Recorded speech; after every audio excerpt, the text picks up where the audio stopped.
So this is a poem. It's not one of mine, but it's written by a friend of mine.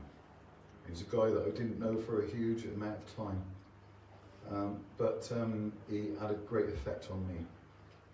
And just a trigger warning, this poem's about male suicide, among other things. Well, it's about masculinity, or whatever burden that is we may carry. And it's called For Crying Out Loud.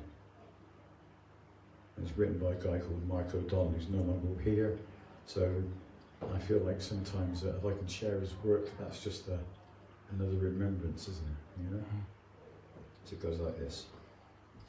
I'm 55, I'm 6'2", 16 stone, proper bloke, don't break down.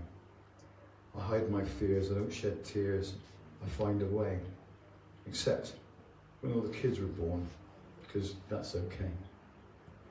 You're allowed a manly tear in the delivery room and no one calls you gay. As long as it's just a noble tear, a single streak, just enough to wet your cheek and show the world that underneath your soft, old daddy, loving, proud, just please don't spoil it by crying out loud. A noble tear, a single streak, nothing that makes you look too weak. Sniff if you must, dab your eyes, sobbing though, well that's unwise. Do it quietly, don't fuss or bawl. It's best you make no sound at all. Even in intensive care, you could read the posters on the wall, while in the bed your wife's dad Paul slips mildly away while you stare, and they all thought I didn't care.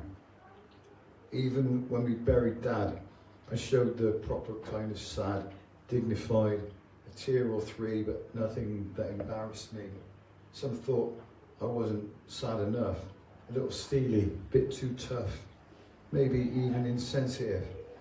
Well, I didn't mention the sedatives, the drugs I took to mask the pain that tore a hole right through my brain in the middle of the street one night when unbidden all my buried fears decided they would not be shackled, and after all the years that I had been too scared to tackle them, they escaped by blowing out the fuses that kept my wiring insulated from myself. It started with a single thought that wouldn't let me go, the image of my little daughter, naked and alone. And even though I knew that none of it was true, still the thought persisted, and the more I tried to let it go, the more the thought insisted, until it jumped from my head and dragged me down onto a wheel that turned with even greater speed.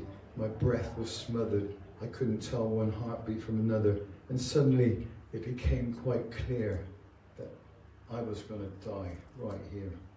Right now, on this dark street, I would expire, torn apart on a wheel of fire. From inside my fearful mushroom cloud, I broke the code. I cried out loud, "Oh God, please stop this, please make it end." A couple coming around the bend, crossed the road to the other side. If I had tripped and fallen, snapped a bone, they'd have stopped and phoned for help, but it was my mind that I had fractured, and that's self-inflicted or manufactured.